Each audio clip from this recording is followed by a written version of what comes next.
Well, good morning, guys, and welcome to the show. Fernando.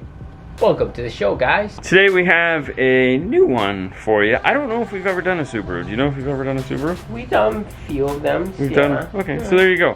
But we haven't done one in a while, and I think it's time to film one. This one is a... You left this wrench right here. No. Yeah. This is just how you know. You need a wrench? That's where you put it? For anything. This one is a 2014 all-wheel drive WRX. Yay! Means it's got a basic interior with a really badass motor in it. Just how I think of these cars. Today we have a whole bunch of stuff we're doing. We're doing a full system, radio, speakers, amps, sub. We're just gonna take you through it, and yeah, we're gonna have some fun along the way. You ready, Fernando? I'm ready, man. All right, let's get to it. See you on the other side.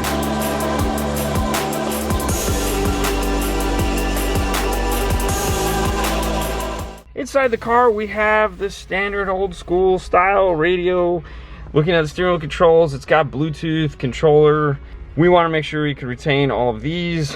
Our new radio will go in. It's got a cool carbon fiber dash, some accents throughout. We're going to put a new Kenwood in here. We have what looks like it's gonna be a 6.5, a dash speaker, matching speakers here in the rear door. So Paul talked to these guys and put together a system for them that is comprised of a bunch of parts. For the radio, we'll be doing the DMX 809S. Power-wise is gonna be one of our favorites, the little X 802.5, going with some of the new Alpine S2 6.5 coaxials and components for the dash. Putting a Rockford P312 in a single enclosure with a grill, dash kit, bass knob, Stinger power wire, iData interface. So we got all the parts lined up. The first thing we need to do is a little investigation, as always, and that is with taking the radio out of the dash, figure out where we're going to put the amplifier, get the door panel off, and just start working our way through the car. Let's get this door panel off and see what we have for a speaker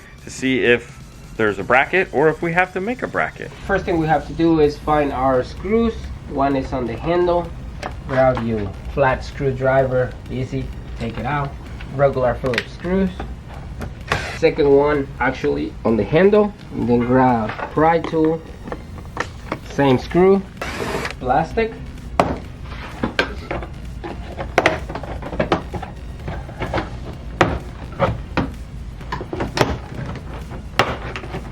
Always start in one corner and work your way around. Pull it up.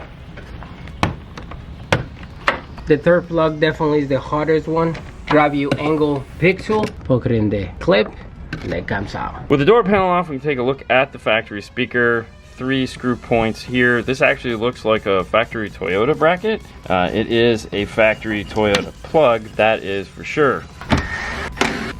Let's take it over the bench, see what it looks like, and compare it to what we're going to be putting in it. For the front speakers, we're doing the new Alpine S2 S65C for component. It's a component two-way speaker system.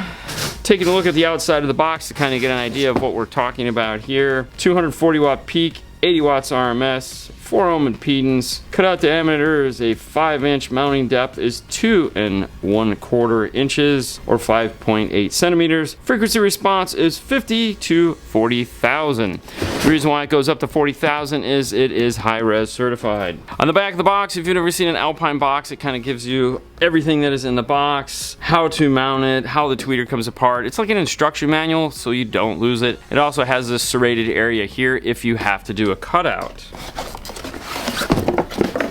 Warranty card is on top. This cool piece of foam with the S logo in it. Ooh, hanging on a wall. And then right to it, you get to the product that it has.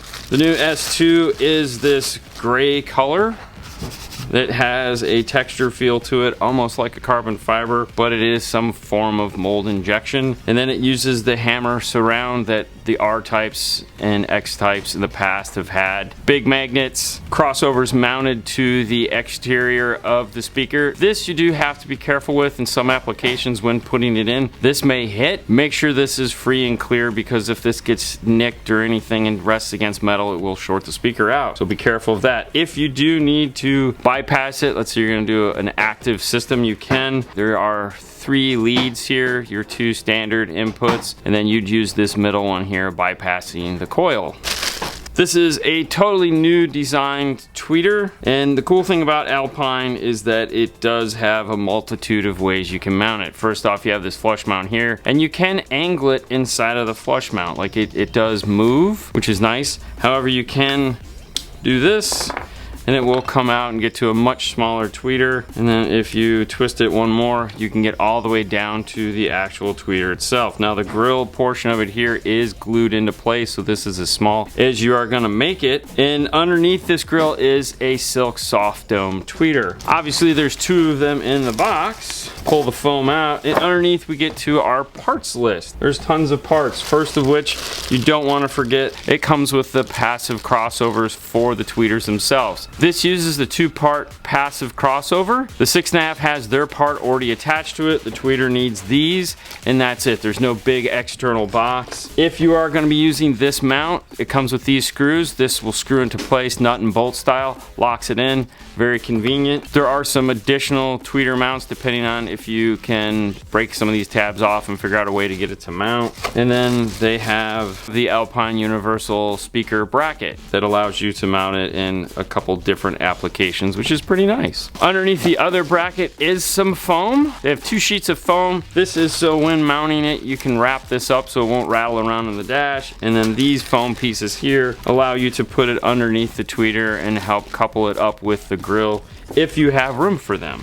There's also a screw bag over here in the corner taped over so that if it does rip, which for some reason happens a lot, they won't spill out inside of the box and damage anything. Let's compare these to the factory that we're taking out. This is the factory speaker here. A couple unique features about it is a tapered speaker. It mounts like this and the door angles up towards the driver, which is really cool. But other than that, we're talking full plastic with a little tiny neo magnet glued into the back. These styles, which a lot of manufacturers use, suck because this glue will break off at some point and this magnet will stick to the door. We've seen it a bunch of times. So if you ever like, dude, I shut the door and my speakers stopped playing. We've seen these stuck to the inside of the door where they just popped right off. And it's funny because if you put it back on and glue it in place, the speaker will work again because this is the motor drive for it. Finishes that electromagnet that we're looking for. Otherwise, plastic cone, rubber surround, and oddly enough, the dust cap in the center is made out of paper.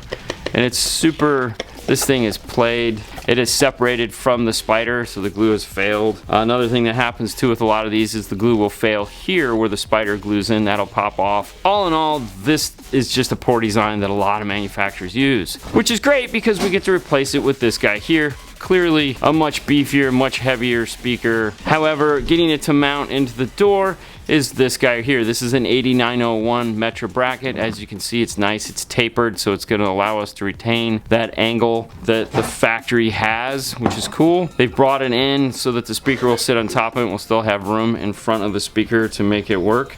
So this will pop in just like that. Alpine does not give you any foam or anything like that to put onto the speaker, so that'll be the first step that we're gonna do. Before we do that, we're going to break off these downsizing attachments that it has for smaller drivers. This is 16th inch foam that you can find on DNF tool drawer. Has a whole row though, so be prepared. If you're gonna do a whole car, well then you'll be okay. Put it onto the front side of the adapter like this, and then also put it on the back side of the adapter where it is going to be touching the metal in the car. Factory has it here on the back. You want to repeat the same process if you can. And what this is going to do with that foam is this will screw in, keep the plastic from rattling, seal it up nice and tight, and then the same will happen here for the front when it goes in. I'm going to get these over to Fernando so he can get these into the car, and then we'll take a look at them once you get them screwed down into place.